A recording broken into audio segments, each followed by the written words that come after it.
Welcome to top 9 news. నేను పూర్ణిమ. MPTC ZPTC ఎన్నికల కోసం సర్కార్ యాక్షన్ ప్లాన్.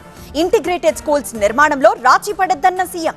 ఇళ్ల కూల్చివేత పాపం ముగ్గురు మంత్రులదేనన్న కేటీఆర్. ఇలాంటి టాప్ 9 న్యూస్ ఇప్పుడు చూద్దాం.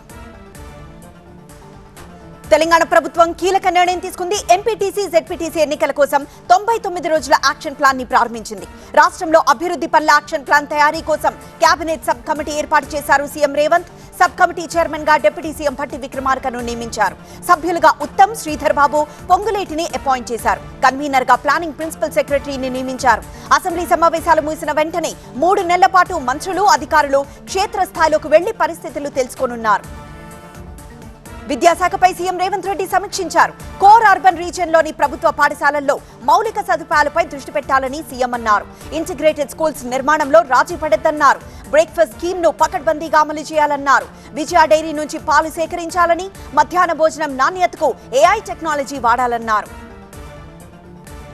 కాళేశ్వరం, కృష్ణా జలాలపై చర్చిద్దామంటే కేసీఆర్ అసెంబ్లీకి రావడం లేదని మంత్రి పొంగులేటి శ్రీనివాసరెడ్డి అన్నారు. బీఆర్ఎస్ దోపిడీ బయటపడుతుందనే అసెంబ్లీలో చర్చకు భయపడుతున్నారన్నారు. తెలంగాణ నీటి హక్కు ఒక్క చుక్క కూడా వదులుకునేది లేదని, రాష్ట్ర ప్రయోజనాలపై రాజీ పడేదే లేదని పదే పదే చెప్పినా కేటీఆర్, హరీష్ రావు విష ప్రచారం చేస్తున్నారని పొంగులేటి అన్నారు.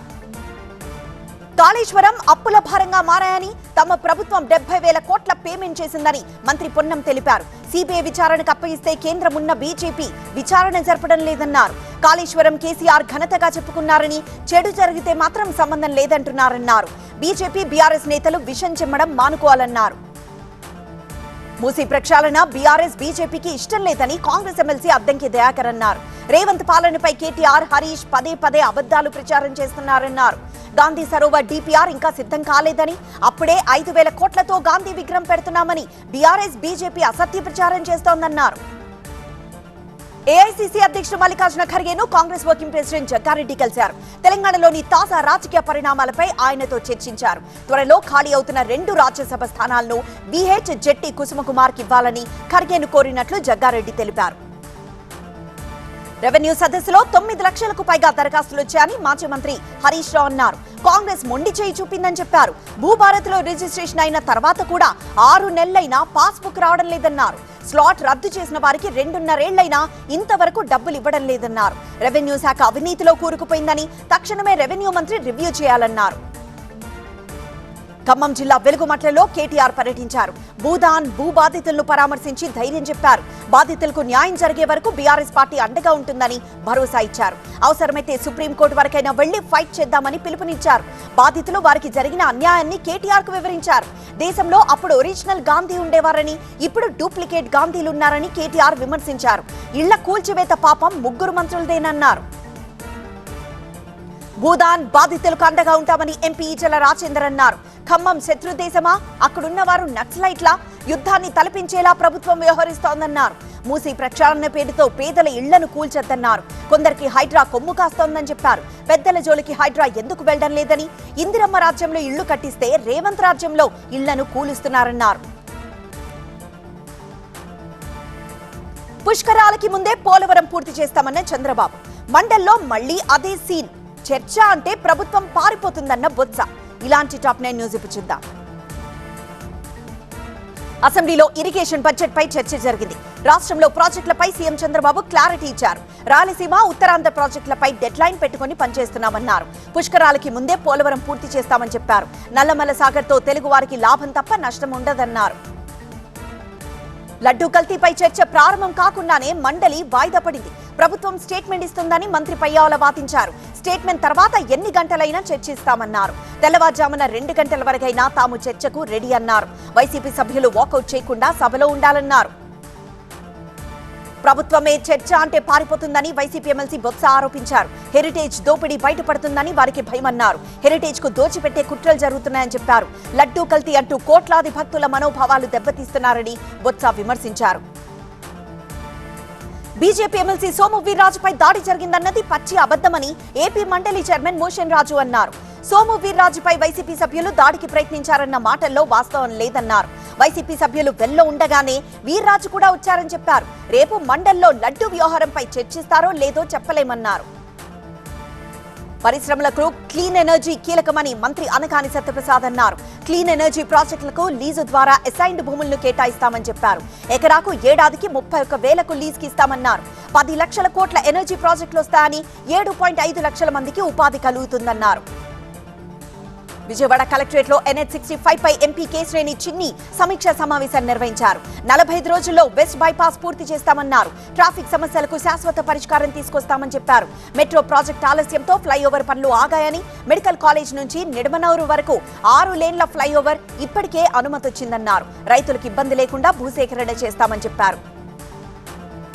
గత 5 ఏళ్లలో సాగునీటి రంగంలో 22,000 కోట్లు ఖర్చు చేస్తే కూటమి ప్రభుత్వం ఏడాదికి 18,000 కోట్లు ఖర్చు చేస్తోందని బీజేపీ ఎమ్మెల్యే కామినేని శ్రీనివాస్ అన్నారు. గత ప్రభుత్వ నిర్లక్ష్యంతో పోలవరం డయాఫ్రమ్ వాల్ కొట్టుకుపోయిందన్నారు. జగన్ 223 సాగునీటి ప్రాజెక్టులను ప్రీ క్లోజ్ చేశారని, ప్రాజెక్టుల గేట్ల మరమ్మతులకు కూడా నిధులివ్వలేదన్నారు. అన్నమయ్య ప్రాజెక్టు కొట్టుకుపోతే జగన్ కనీసం పట్టించుకోలేదని విమర్శలు చేశారు. జగన్ 5 ఏళ్ల పాలనలో చాలా దాష్టికాలు జరిగాయని ఏపీ బీజేపీ చీఫ్ మాధవ్ అన్నారు. మద్యం కేసులో చాలా మంది నిందితులు అరెస్ట్ అయ్యారని, స్కామ్ లో ప్రధాన సూత్రధారి ఎంతటి వారినైనా అరెస్ట్ చేయాలన్నారు. జగన్ పాలనలో హిందూ దేవాలయాల వ్యవస్థ నాశనం చేసే కుట్ర జరిగిందన్నారు. వైసీపీ హయాంలో 200 ఆలయాలను విధ్వంసం చేశారని, లడ్డూ నెయ్యి కల్తీ, పరకామణి చోరీ లాంటి ఘటనలు దీనికి నిదర్శనమన్నారు. దేశంలోని కాంగ్రెస్ ఆఫీసులపై దాడులను ఖండిస్తూ ఆ పార్టీ నేతలు ఆందోళన బాటపట్టారు. గుంటూరులోను ఏపీ కాంగ్రెస్ ఆధ్వర్యంలో వివిధ పార్టీలు, ప్రజా సంఘాల రౌండ్ టేబుల్ సమావేశం నిర్వహించారు. ఈ సందర్భంగా బీజేపీ సర్కార్ తీరుపై APCC working president Mastan Vali మండిపడ్డారు. మోదీ దేశాన్ని తప్పుదో పట్టిస్తున్నారని, నిరుద్యోగంపై ప్రశ్నిస్తే దేశద్రోహం కేసులు పెడుతున్నారని మస్తాన్ వలీ ఆరోపించారు. వర్షాలతో దెబ్బతిన్న పంటలను పరిశీలించిన ఇంద్రకరణ్ రెడ్డి నిజామాబాద్ మార్కెట్ యార్డ్లో పసుపు రైతుల ఆందోళన, పాల కేంద్రాలు, నెయ్యి కేంద్రాలపై అధికారుల విస్తృత తనిఖీలు. ఇలాంటి టాప్ 9 న్యూస్ ఇప్పుడు చూద్దాం. నెల్లూరు నగర కార్పొరేషన్ మేయర్ గా దేవరకొండ సుజాత ఏకగ్రీవంగా ఎన్నికయ్యారు. జాయింట్ కలెక్టర్ అధ్యక్షతన జరిగిన సమావేశంలో మేయర్ అభ్యర్థిగా దేవరకొండ సుజాత పేరును ఇన్ఛార్జ్ మేయర్ రూప్ కుమార్ యాదవ్ ప్రతిపాదించారు. టీడీపీ సభ్యులు మద్దతు తెలిపారు. ఈ సమావేశానికి వైసీపీ సభ్యులు హాజరు కాలేదు. నిర్మల్ జిల్లాలోని న్యూ వెల్మల్, బొప్పారం, సోన్ గ్రామాల్లో వడగండ్ల వానల కారణంగా దెబ్బతిన్న మొక్కజొన్న, పసుపు పంటలను మాజీ మంత్రి అల్లోల ఇంద్రకరణ్ రెడ్డి పరిశీలించారు. పంట నష్టపోయిన రైతులకు తగిన పరిహారం అందేలా చర్యలు తీసుకోవాలని అధికారులకు సూచించారు. కాంగ్రెస్ పార్టీ ఎప్పుడూ రైతుల పక్షానే ఉంటుందని మాజీ మంత్రి భరోసా ఇచ్చారు. నిర్మల్ జిల్లా భైంసా సమీపంలో రైతులు ఆందోళనకు దిగారు. అకాల వర్షాలతో పంటలు నష్టపోయామంటూ రోడ్డెక్కారు. ప్రభుత్వం తమకు న్యాయం చేయాలంటూ నిరసన తెలిపారు. దీంతో భైంసా నిజామాబాద్ జాతీయ రహదారిపై భారీగా ట్రాఫిక్ జామ్ అయింది. కలెక్టర్ వచ్చి పంట నష్ట పరిహారంపై తమకు స్పష్టత ఇచ్చే వరకు ధర్నా విరమించేది లేదని రోడ్డుపైనే బైఠాయించారు. గతేడాది పరిహారమే తమకి ఇంకా అందలేదంటున్నారు. నిజామాబాద్ మార్కెట్ యార్డ్లో పసుపు రైతులు ఆందోళనకు దిగారు. పసుపు విక్రయాల్లో జాప్యం జరుగుతుందని, సకాలంలో కొనుగోలు చేయాలని డిమాండ్ చేశారు. మార్కెట్ కమిటీ కార్యాలయంపై రైతులు దాడి చేశారు. రైతులను అడ్డుకున్న పోలీసులు అక్కడి నుంచి పంపించేశారు. పసుపు రైతుల ఆందోళనపై Nizamabad market committee secretary Aparna స్పందించారు. టెక్నికల్ ఇష్యూ వల్లే కొనుగోళ్లలో ఆలస్యం జరిగిందన్నారు. ప్రతి రైతు తీసుకొచ్చిన పసుపును కొనుగోలు చేస్తామన్నారు. మద్దతు ధర కూడా గతేడాది కంటే అధికంగా ఉందన్నారు. కోనసీమ జిల్లా సలాదివారిపాలెం లంకలో 2 చైన్ స్నాచర్లను గ్రామస్తులు పట్టుకున్నారు. మహిళ మెడలోని బంగారు గొలుసును లాక్కు వెళ్లిన వారిని వెంబడించి పట్టుకుని పోలీసులకు అప్పగించారు. నిందితుల బైక్కు వివిధ నెంబర్ ప్లేట్లు ఉన్నట్లు స్థానికులు గుర్తించారు. బాధిత మహిళ రాజ్యలక్ష్మి ఫిర్యాదుతో పోలీసులు దర్యాప్తు చేస్తున్నారు. నంద్యాల జిల్లా చాబోలులో కోట్ల విలువైన స్థలంపై వివాదం నెలకొంది. కొనుగోలు చేసిన స్థలంలోకి వెళ్తున్న బాధితులను పోలీసులు అడ్డుకున్నారు. ఈ క్రమంలో బాధితులు, పోలీసులకు మధ్య తీవ్ర వాగ్వాదం జరిగింది. సర్వే చేయించుకుని స్థలంలోకి రావాలని పోలీసులు సూచించారు. పశ్చిమ గోదావరి జిల్లా భీమవరంలోని పలు షాపుల్లో అధికారులు ఆకస్మిక తనిఖీలు చేశారు. పాల కేంద్రాలు, నెయ్యి కేంద్రాలపై విస్తృత తనిఖీలు చేపట్టారు. 1500 కేజీల వెన్న, 1500 కేజీల నెయ్యితో పాటు షాప్ ని సీజ్ చేశారు ఫుడ్ సేఫ్టీ అధికారులు. శాంపిల్స్ సేకరించి ల్యాబ్ కు పంపించారు. మహబూబాబాద్ జిల్లా కలెక్టర్ అద్వైత్ కుమార్ సింగ్ బదిలీ అయ్యారు. ప్రజా సమస్యలు పట్టని కలెక్టర్ అద్వైత్ కుమార్ సింగ్ అని ఆరోపిస్తూ స్థానిక ప్రజలు టపాసులు కాల్చి మరీ ఆనందం వ్యక్తం చేశారు. ఆయన స్థానంలో హనుమకొండ జిల్లా కలెక్టర్ స్నేహా శబరీష్ కు పోస్టింగ్ ఇచ్చారు. జిల్లా కలెక్టర్ కార్యాలయం ముందు మహబూబాబాద్ ప్రజలు సంబరాలు చేసుకోవడం చర్చనీయాంశమైంది. కేంద్రం తీరుపై మరోసారి రాహుల్ గాంధీ తీవ్ర విమర్శలు. బెంగాల్లోని సిలిగురిలో హై టెన్షన్. ఎన్సీఆర్టీ 8వ తరగతి పుస్తకంపై బ్యాన్. ఇలాంటి టాప్ 9 న్యూస్ ఇప్పుడు చూద్దాం. ఎన్సీఆర్టీ 8వ తరగతి పుస్తకంలోని పాఠంపై వివాదం మరింత రాజుకుంది. న్యాయ వ్యవస్థలో అవినీతి అనే పాఠంపై తీవ్ర ఆగ్రహం వ్యక్తం చేసిన సుప్రీంకోర్టు ఎన్సీఆర్టీ 8వ తరగతి పుస్తకంపై బ్యాన్ విధించింది. భారత్తో పాటు విదేశాల్లో కూడా పుస్తకంపై నిషేధం విధించారు. మీరు కాల్పులు జరిపారు, న్యాయ వ్యవస్థ రక్తమోడుతోందన్నారు సీజేఐ సూర్యకాంత్. ఇది న్యాయ వ్యవస్థను కించపరిచే కుట్ర అని, సిలబస్ రాసిన వాళ్లపై కఠిన చర్యలు తీసుకుంటామని సుప్రీంకోర్టు హెచ్చరించింది. కేంద్రం క్షమాపణలు చెబితే సరిపోదని, అసలైన దోషులెవరో తేల్చాలని సుప్రీంకోర్టు ఆదేశించింది. అంతవరకు కేసును క్లోజ్ చేసే ప్రసక్తే లేదన్నారు CJI Suryakant. NCERT versus supreme court వివాదంపై ప్రధాని మోదీ తీవ్ర ఆగ్రహం వ్యక్తం చేసినట్లు తెలుస్తోంది.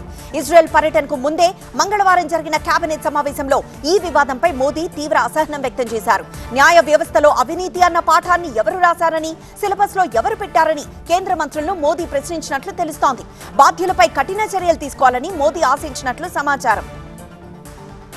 కేరళ అసెంబ్లీ ఎన్నికల ప్రచారంలో పాల్గొన్నారు విపక్ష నేత రాహుల్ గాంధీ. కన్నూరు సభలో కేంద్రంపై తీవ్ర విమర్శలు చేశారు. ఎప్స్టీన్ ఫైల్స్ కు మోదీ భయపడుతున్నారని, అందుకే అమెరికాతో తీవ్ర ఒత్తిడిలో ట్రేడ్ డీల్ చేసుకున్నారని ఆరోపించారు.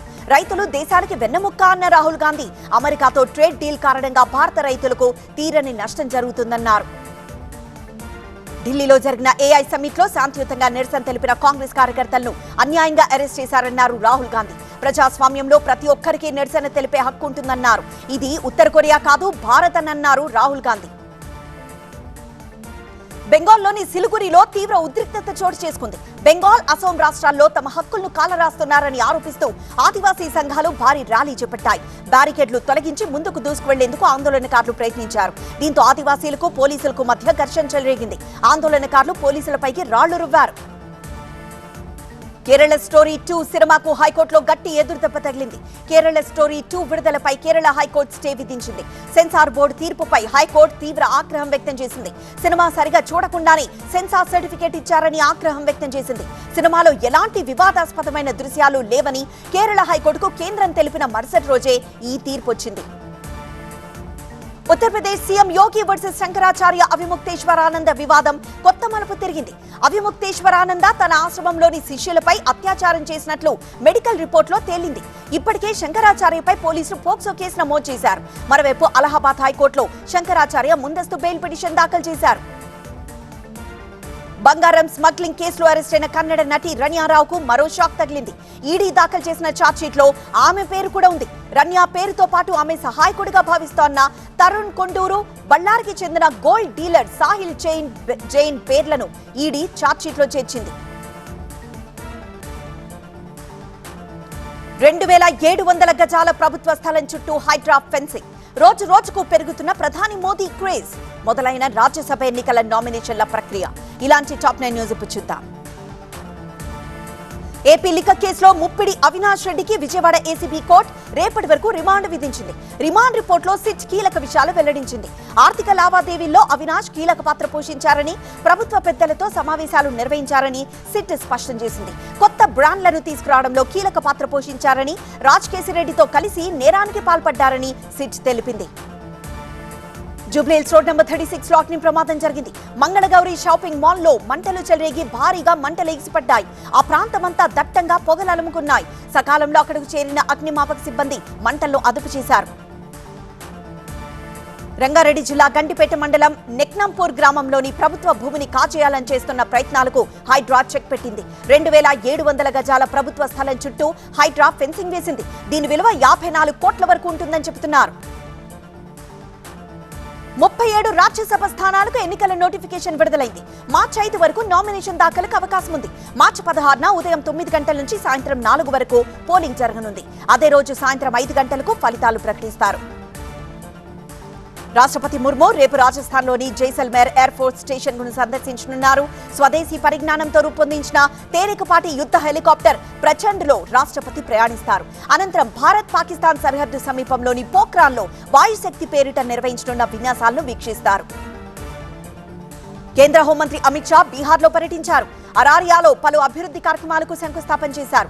దేశ స్వాతంత్ర్యం, జాతి వివక్షకు వ్యతిరేకంగా వీర్ సావర్కర్ తుది శ్వాస వరకు పోరాడారని అమిత్ షా అన్నారు. దేశభక్తిలో ఆయనకు ఆయనే సాటి అన్నారు. తమిళనాడులో త్వరలో జరిగే అసెంబ్లీ ఎన్నికల్లో పట్టు కోసం బీజేపీ ప్రయత్నాలు ముమ్మరం చేసింది. కార్యకర్తలు నేతల మధ్య సమన్వయం కోసం చెన్నైలో ప్రత్యేకంగా ఆఫీస్ ఏర్పాటు చేసింది. కమలాలయం పేరుతో ఏర్పాటైన పార్టీ కార్యాలయాన్ని మాజీ గవర్నర్ తమిళిసై ప్రారంభించారు. ప్రధాని మోదీ క్రేజ్ రోజు రోజుకు పెరిగిపోతోంది. ఇన్స్టాగ్రామ్ లో మోదీ ఫాలోవర్ల సంఖ్య 10 కోట్లు దాటింది. ప్రపంచంలో ఇంతమంది ఫాలోవర్లు ఉన్న రాజకీయ నేతగా మోదీ రికార్డు సృష్టించారు. అమెరికా అధ్యక్షుడు ట్రంప్ కంటే మోదీ ఫాలోవర్ల సంఖ్య 2 రెట్లు ఎక్కువ. 4.3 కోట్ల మంది ఫాలోవర్లతో ట్రంప్ సెకండ్ ప్లేస్ లో ఉన్నారు. వరంగల్ జిల్లా కోర్టుకు బాంబు బెదిరింపు వచ్చింది. దీంతో బాంబ్ స్క్వాడ్ తనిఖీలు చేపట్టింది. బాంబు బెదిరింపులతో జిల్లా కోర్టులో కార్యకలాపాలు నిలిపివేశారు. మహబూబాబాద్ ఆర్టీసీ బస్టాండ్ లో చోరీ. సునీల్ నాయక్ పై నాన్ బెయిలబుల్ వారెంట్. మధ్యప్రదేశ్ లో ఒక కుటుంబాన్ని బలి తీసుకున్న ఆన్లైన్ గేమ్. ఇలాంటి టాప్ 9 న్యూస్ ఇప్పుడు చూద్దాం. రఘురామకృష్ణరాజు కస్టోడియల్ టార్చర్ కేసులో A7 గా ఉన్న సునీల్ నాయక్ అరెస్ట్ కు రంగం సిద్ధమైంది. ఐపీఎస్ అధికారి సునీల్ నాయక్ పై నాన్ బెయిలబుల్ వారెంట్ జారీ అయింది. ప్రస్తుతం బీహార్ లో ఐజీగా పనిచేస్తున్నారు. సునీల్ నాయక్ కు Guntur court non bailable warrant జారీ చేసింది. మహబూబాబాద్ ఆర్టీసీ బస్టాండ్ లో చోరీ జరిగింది. బస్సు కోసం ఎదురు చూస్తున్న ఒక వ్యక్తి జేబులోంచి 7 లక్షల విలువైన 4 తులాల బంగారం అపహరించారు. ఎల్లంపేటకు చెందిన దంపతులు శుభకార్యానికి వెళ్తుండగా ఈ ఘటన జరిగింది. అన్నమయ్య జిల్లాలో గంజా, పొగాకు ఉత్పత్తి కేంద్రాలపై అధికారులు దాడులు చేశారు. హర్యానా నుంచి హైదరాబాద్ కొచ్చే కూల్ లిప్స్ విక్రయాలపై కేసులు నమోదు చేశారు. ప్రధాన సూత్రధారులను త్వరలో అరెస్ట్ చేస్తామని ఎస్పీ ధీరజ్ చెప్పారు. వరంగల్ జిల్లాలో ఎలుగుబంటి కలకలం రేపింది. చెన్నారావుపేట మండలం లింగగరిగుట్టల నుంచి ఎలుగుబంటి తన పిల్లలతో సహా పంట పొలాల్లోకి వచ్చింది. గ్రామ శివారు పంట పొలాల్లో ఎలుగుబంటి సంచరిస్తున్న దృశ్యాలను రైతులు మొబైల్లో చిత్రీకరించారు. మధ్యప్రదేశ్ షాడోల్ జిల్లా పురాణి బస్తీలో విషాదం చోటు చేసుకుంది. ఆన్లైన్ గేమ్ ఒక కుటుంబాన్ని బలి తీసుకుంది. గేమ్ లో సర్వం కోల్పోయిన శంకర్ లాల్ గుప్తా అనే వ్యక్తి ఆత్మహత్య చేసుకోవాలని నిర్ణయించుకున్నాడు. భార్య, కూతురుకు కూల్ డ్రింక్ లో విషం కలిపి తాను తాగాడు. ఈ ఘటనలో శంకర్ గుప్తా, ఆయన కూతురు స్వాతి మృతి చెందగా భార్య రాజ్కుమారి పరిస్థితి విషమంగా ఉంది. ప్రతి కాంటెంట్ కు డిజిటల్ ప్లాట్ఫామ్ దే బాధ్యతన అశ్విని వైష్ణవ్. డ్రైవింగ్ లైసెన్స్ వ్యవస్థలో త్వరలో కీలక మార్పులు. విమానయాన సంస్థలకు డీజీసీఏ కీలక ఆదేశాలు. ఇలాంటి టాప్ 9 న్యూస్ ఇప్పుడు చూద్దాం. తమ వేదికపై పబ్లిష్ అయ్యే ప్రతి కాంటెంట్ కు డిజిటల్ ప్లాట్ఫామ్లే బాధ్యత వహించాలని కేంద్ర మంత్రి అశ్విని వైష్ణవ్ అన్నారు. పిల్లలు, పౌరుల ఆన్లైన్ భద్రత దృష్ట్యా ఇది చాలా అవసరమన్నారు. డ్రైవింగ్ లైసెన్స్ వ్యవస్థలో కేంద్ర ప్రభుత్వం కీలక మార్పులకు శ్రీకారం చుట్టబోతోంది. దీనికోసం కొత్తగా గ్రేడ్ పాయింట్ల విధానం తీసుకురాబోతోంది. Reliance group chairman Anil Ambani ED విచారణకు హాజరయ్యారు. అనిల్ అంబానీకి చెందిన కంపెనీలు వేల కోట్ల విలువైన బ్యాంకు రుణ మోసానికి పాల్పడ్డాయనే ఆరోపణలపై ఈడీ కేసు నమోదైంది. బ్యాంక్ ఆఫ్ బరోడాను మోసం చేశారన్న ఆరోపణలపై Reliance group chairman Anil Ambani, Reliance communications పై సిబిఐ కొత్తగా కేసు నమోదు చేసింది. బ్యాంకు 2013-17 మధ్య కాలంలో 2000 కోట్ల నష్టం కలిగించారని అధికారులు ఇచ్చిన ఫిర్యాదుతో కేసు నమోదైంది. విమాన టికెట్ల రీఫండ్ కు సంబంధించి ఎయిర్లైన్స్ నిబంధనలను directorate general of civil aviation సవరించింది. టికెట్ బుక్ చేసిన 48 గంటలలోపు రద్దు చేసుకుంటే ప్రయాణికులు అదనపు ఛార్జీలు చెల్లించనక్కర్లేదని తెలిపింది. దేశీయ స్టాక్ మార్కెట్ సూచీలు ఫ్లాట్ గా మూసాయి. సెన్సెక్స్ 27 పాయింట్లు నష్టపోగా నిఫ్టీ 14 పాయింట్ల లాభంతో మూసింది. హైదరాబాద్ మార్కెట్లో బంగారం ధర మరోసారి పెరిగింది. 24 క్యారెట్ల 10 గ్రాముల బంగారం ధర 1,64,400 రూపాయలకు చేరింది. 22 క్యారెట్ల బంగారం ధర 1,52,230 రూపాయలకు పెరిగింది. హైదరాబాద్ మార్కెట్లో వెండి ధర కూడా పెరిగింది. కిలో వెండి ధర 2,75,700 రూపాయలుగా ఉంది. కేంద్ర మాజీ మంత్రి చిదంబరానికి సుప్రీంకోర్టు షాక్ ఇచ్చింది. ఎయిర్సెల్ స్కామ్ లో మనీ లాండరింగ్ ఆరోపణలపై చిదంబరాన్ని విచారించడానికి ఈడీ అధికారులకు సుప్రీంకోర్టు అనుమతిచ్చింది.